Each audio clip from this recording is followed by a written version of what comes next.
Welcome back to my channel. My name is Ray, and we are here to jump into episode 5 of season 2 of Arcane.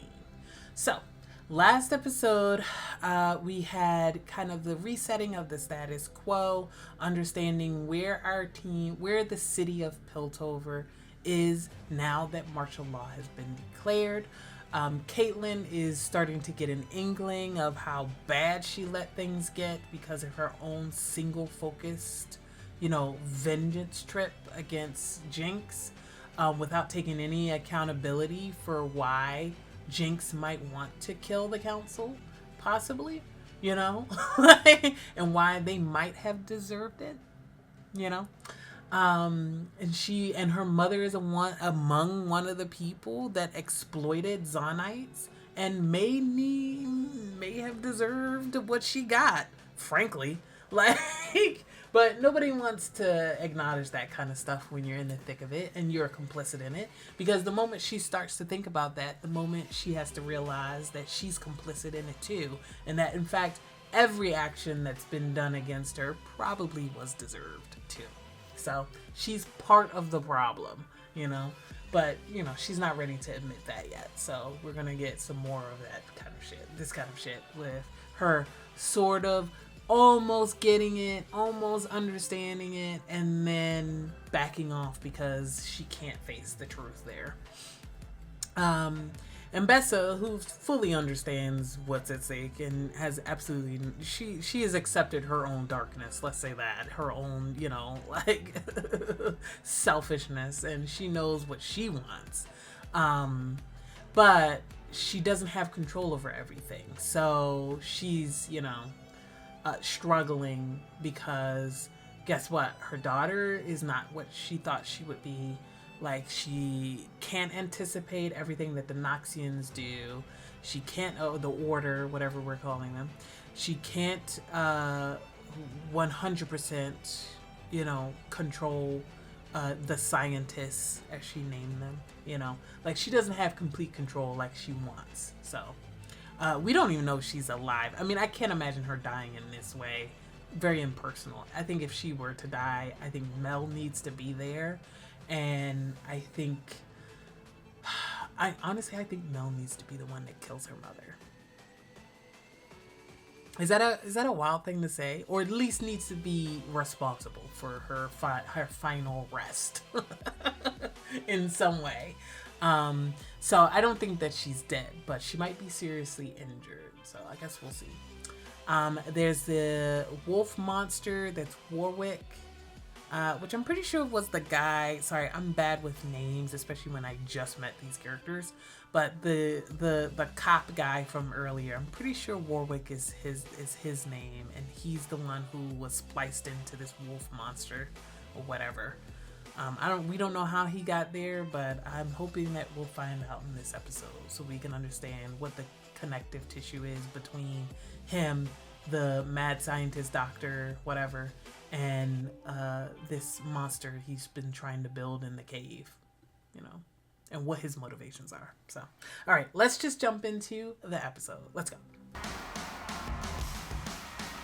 Oh no, this is Vi. All right. She said, my cop arc is over, thankfully. Thankfully, she let go of being a cop. Jesus. Oof. She's not having a good time, I guess, is what we're learning from this. Oh, she's really there. Did she put... Sorry, pause. Pause. Did she put Jinx on her face because Vi tattooed Vi on her face? She's funny. Hear another word out of your mouth.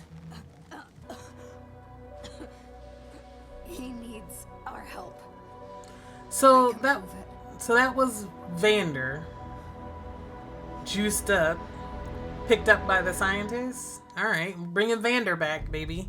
I was like, he kind of looks like Vander, but he also kind of looks like the new guy. Hard to say. So apparently it was Vander. Tell me what you were planning. How was Jinx involved? She wasn't. You will rot in here. Now, and Bess is gonna try to use him to fix the hex gate. Because he's actually proven himself to be a good scientist. Yeah, that's nasty. Why are we doing this?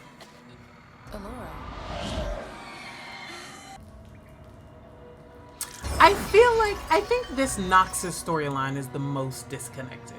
I feel like this is the kind of story that would have been in a season 3, and instead they had to find a reason to jam it into season 2. Do you guys feel like that? That's what I feel like. Transfer. Who's that? Who the hell is this? Not sure I know anymore. Is this... Kino. It's like, is this her brother? Because we remember she had a brother who disappeared or was killed. And Bessa said he was killed, but we don't know that for sure. So that's what I was wondering. Or is she hallucinating? Is she hallucinating and he's not actually this? No, never come for you. So they both got locked away in this. What do they call it?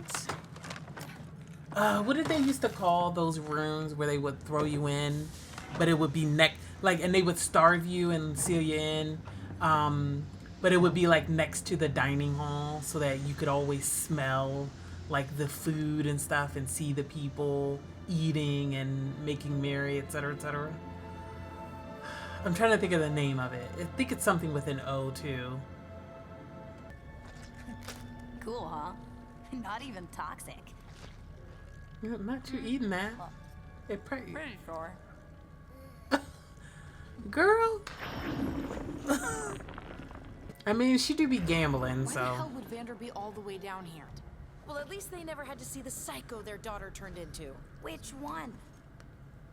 Wake up. I can't believe she really said You that. wouldn't last 1 second without all your ugly gadgets and chicken shit tricks. Ha, She's what actually a about pretty those good fighter. over-designed bitchmen? They just roasting each other now. You think I need Nothing about to fight. All right, ladies. Chance to surrender. Go right ahead, fat hand. Oh, did she just backhand a kid? I need y'all to chill out. What are you trying to cure? Yeah. Death in a world that no longer need fear it. Okay, but what is she sick with? Pause. What is that vague ass shit? And I can't tell, like, what? I'm trying to cure death. Okay, but, like, what is she dying of, sir? She's not just dying for dying's sake, obviously.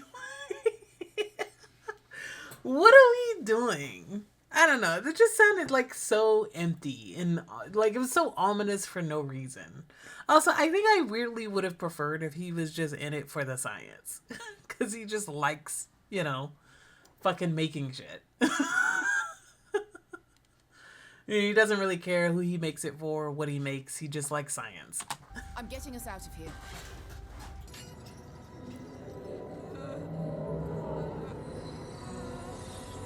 This is like so vague. I don't know what is happening, and it doesn't feel it doesn't feel deliberate. It just feels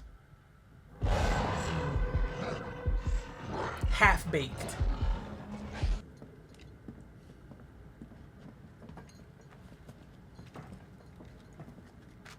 Vi looks so good, by the way. We gonna talk about how good she looks. So this must be Vander's old hideout when he was in the Resistance. Vander and Silco, maybe? Yeah, Silco's.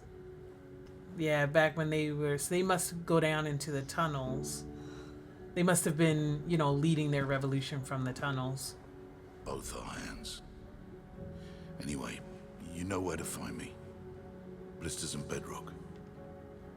V. Were they in love? Do you ever get that vibe? Do you ever get that vibe that Vander and Silco were kind of in love? Like, I know that I watch all of my shows with a queer lens and I make everything gay because it's better that way. But I do sometimes get that vibe with Vander and Silco, even from the first season. Low-key, I think that if they had kissed, everything would have been solved. Everything might have been different.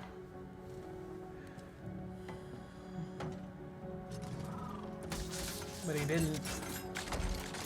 I don't know. I don't know if it was... I don't know if that letter is enough to have forgiven the betrayal that Silco felt. But maybe it would have been. And maybe you guys would have grown up with two daddies. Because they would have gotten married after that. Just understand that.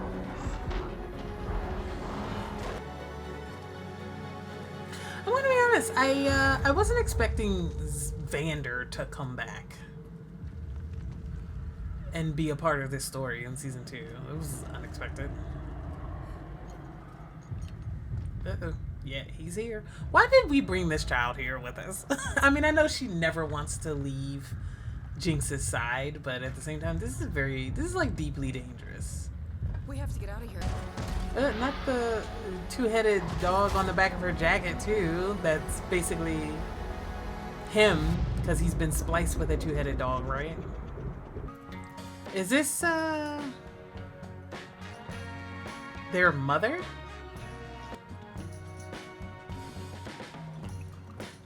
Obviously, this is Vander, Silco, and Felicia, I think they just said in the subtitles. Tonight, a harebrained scheme these two bozos cooked up. Is that... That's the voice actress who's playing Jinx, right? What's her name? Purnell? The chick from Fallout, right? Is that not her voice? To turn a Playing her mother's voice? Interesting. We're done. They look like babies. You're sadly mistaken. They're so young. You two are gonna figure this son thing out. I don't care if you have to carve it out of the bedrock, covered it in blisters. You're not allowed to fail anymore. For her. For me. Thanks for the responsibility. What's the point if we can't raise an ankle biter or two? Interesting that they did end up raising her children. Bedrock. I mean, Blisters and bedrock. obviously because she died, but like, I mean, it's interesting. I've always liked the name Violet. So he named Vi. Did Silco end up naming Powder? It's kind of crazy. Also, it kind of recontextualizes season 1 when he was dead ass about to kill these kids. Like, he was gonna kill one of your best friend's children? Like, these aren't just some random kids, which is terrible. Don't get me wrong. But Silco, you was really about to kill Felicia's kids? You knew Felicia. Did I say Vander? What the hell did I just say? Anyway, Silco, you was about to kill Felicia's kids? The fuck? Crazy.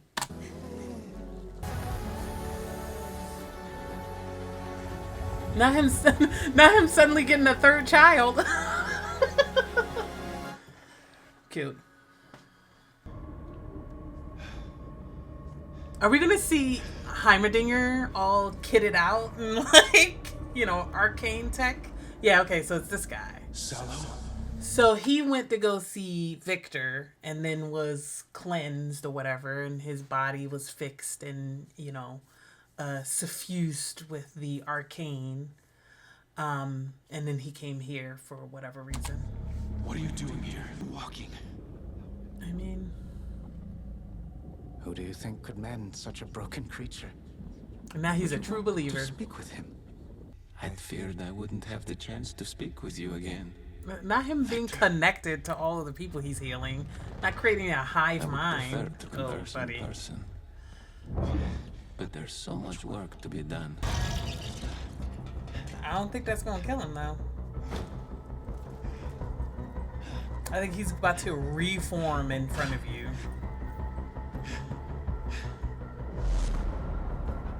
Or maybe not. Maybe he just fucking died.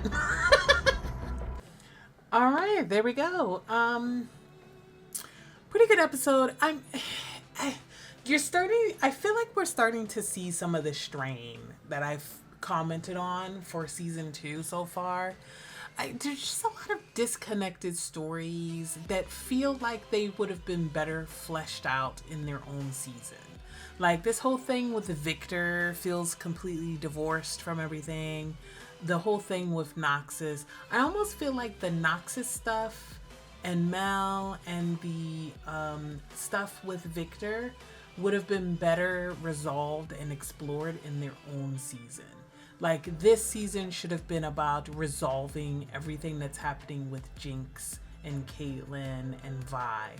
And then in season 3, we could explore the consequences of using hex tech so flagrantly and how the Arcane is responding, and the desire for all of these people, including Mbessa, to use hex tech for their own gains, their own personal interests. I feel like these stories feel like they should have been in their own season, almost. I don't know. There's something hinky about the pacing and the inclusion of these extra storylines. They don't feel like they are connected to anything. That's the main thrust of the Arcane storyline, which is the oppression of the Zonites and the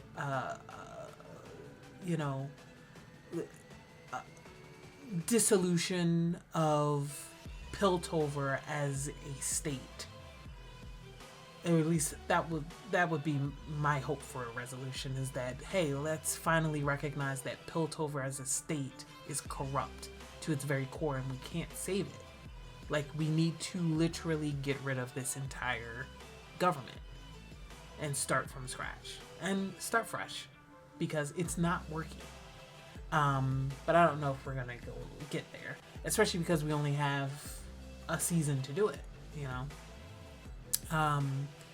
After this, we only have 4 more episodes to go, so hard to say. But we had this storyline so we got the motivation from the doctor finally. I asked for that and they gave it to me in this episode. And it's his daughter is dying from some unknown illness that they did not explain at all. He just said vaguely, she's dying from death. And that's his motivation for all the shit that he's done for the last 2 seasons. And the last, I guess, 15 years or so, since before the series began. I don't know. It just feels flimsy. Did it not just feel a little bit flimsy? It feels half-baked. There's a lot in this episode that felt very half-baked. The whole storyline with Mel, just very half-baked.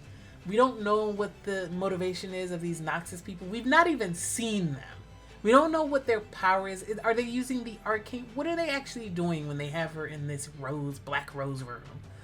And they have like all of these vines twisting over people and killing them. Like, what is actually happening? Is this somebody using magic? Is this the Arcane? Or is it something else? Is it all mind games? Is it just drugs and then suggestion?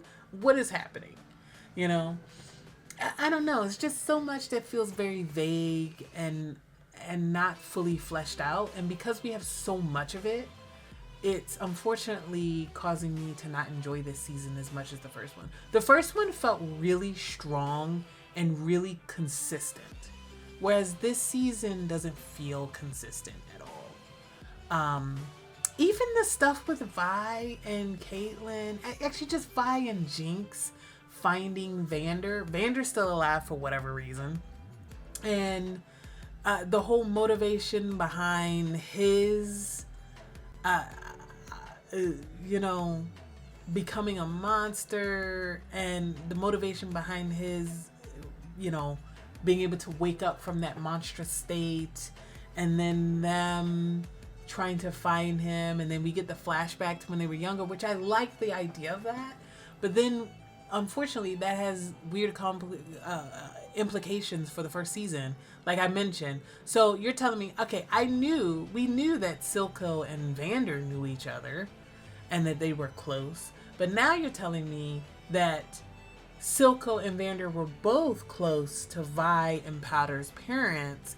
We knew that Vander was because the very first episode, Vander was talking about how, hey, your parents would still be alive if they hadn't followed me, etc. If it wasn't for me and my, desire for revolution.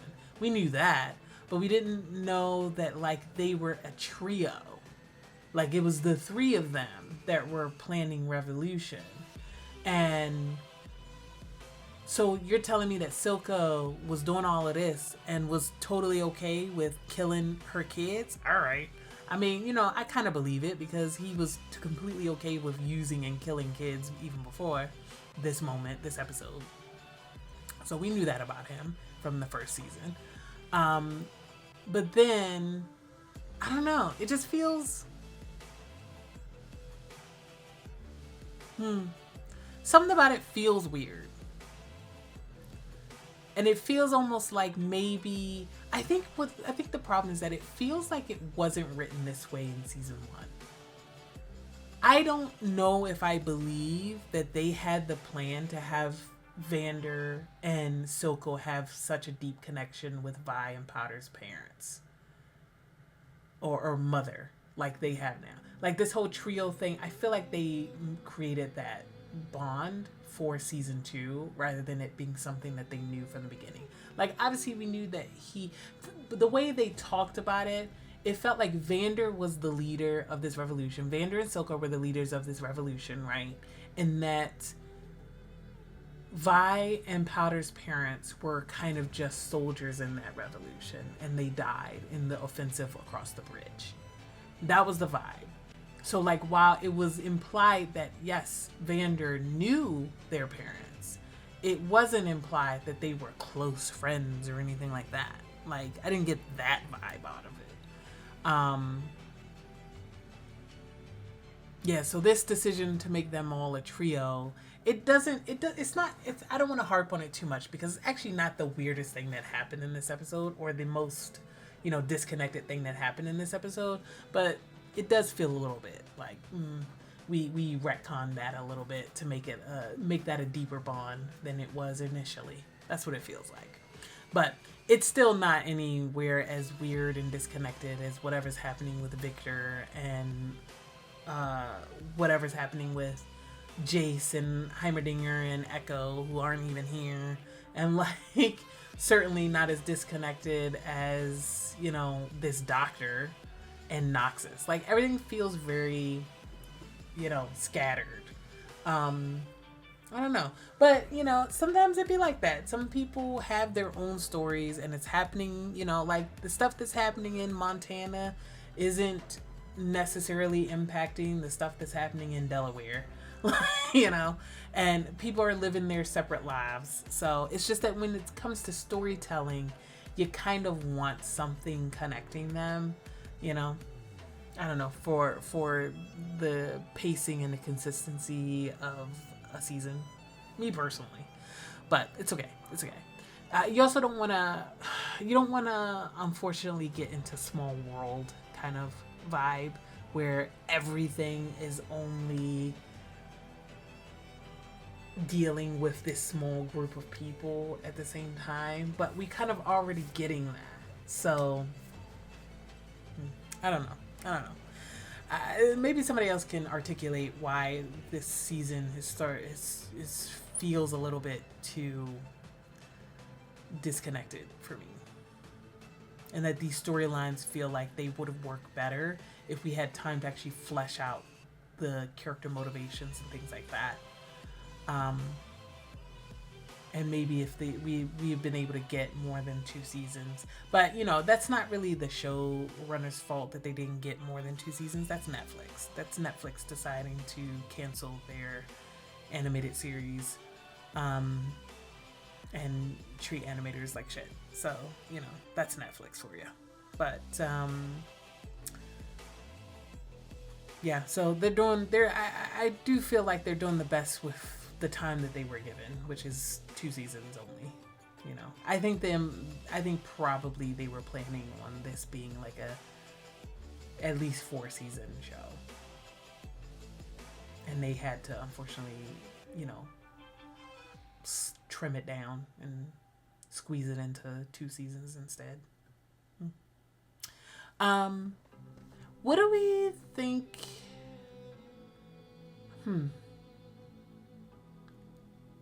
We have Caitlin and Mbessa trying to find Vander. Mbessa wants to create soldiers with that amount of savagery, so that she can basically have, you know, soldiers for the war that she's waging in Noxus. What's going on with the whole, like, her having an affair with somebody she fell in love and had a child, a special child? I guess where the implication is that that's Mel. That Mel is that special child. But what does that mean and why does it matter? This is what I mean. That feels like, like, what does it mean and why does it matter? And that feels like it's the beginning of a whole other storyline, like a full season of intrigue with the Noxus people, you know? So I don't feel like we're going to get any kind of satisfying resolution to that, or to several of these stories. I don't think. I think probably the most satisfying resolution we're going to get is the stuff with Jinx, Vi, and Caitlin. Because at least we've spent the most time fleshing that out. Not as much time as I would like, but still, we're spending more time at least on that. So I'm hoping that resolution will feel earned. But some of this other stuff feels very disjointed. Yeah. Oh well, it's fine. It's fine. It looks great. Art still looks fantastic. Still enjoying the soundtrack. So, you know, hey, I'm still having a good time with the show. It's just unfortunate that the circumstances mean that everything doesn't feel, you know, writing wise, it doesn't feel as fleshed out as it really should. So it's okay. It's okay. All right. We'll go ahead and end it there. Let me know what you guys think. Feel free to like, comment, subscribe. Go over to Patreon if you're interested in full length and early access to this show as well as other shows. I do not know what I'm replacing this with. Probably, I mean, obviously I'm mostly interested in Sapphic shows, so I'm most likely going to replace this with another Sapphic show. Maybe I'll replace this with Petrichor, maybe. Yeah, because I'm going to replace the Loyal Pin with Pluto. So maybe I'll replace this with Petrichor, and Mondays will be 4 minutes if you're watching this on YouTube. If you're watching this on Patreon, 4 minutes is coming to a close pretty soon. So I will be replacing 4 minutes with Love in the Big City, the K-drama. And then after that, I don't know. I haven't decided. There's a bunch of, you know, BLs that I've wanted to watch that I haven't had a chance to. So I could replace it with any one of them. So we'll see. Maybe the Heart Killers. Probably the Heart Killers. Yeah. So we'll see. We'll keep trucking along. But and then of course Wheel of Time starts up in a couple of months, in a few months now. So I'm going to attempt to watch that relatively concurrent with the episodes as they release. It'll still be week over week. So if they do the thing where they release the first 3 episodes early, or not early, but all at once, and then the rest of the season, you know, 1 week at a time, then I'll be about 3 weeks ahead, because I will be releasing, regardless, I will be releasing the Wheel of Time once a week. So, you know, you're getting it once a week, no matter what, for season 3. So, hopefully by the time we get to it, I'll have enough room that I can stay relatively current and just only be 1 or 2 weeks behind as the episodes air. Yeah. We'll see. We shall see. All right, we'll go ahead and end it there. Let me know what you guys think, and I will see you in the next one. Bye.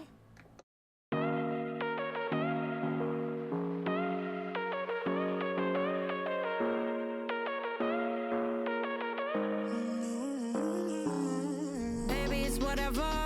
All this ever, but you long gone, it don't matter.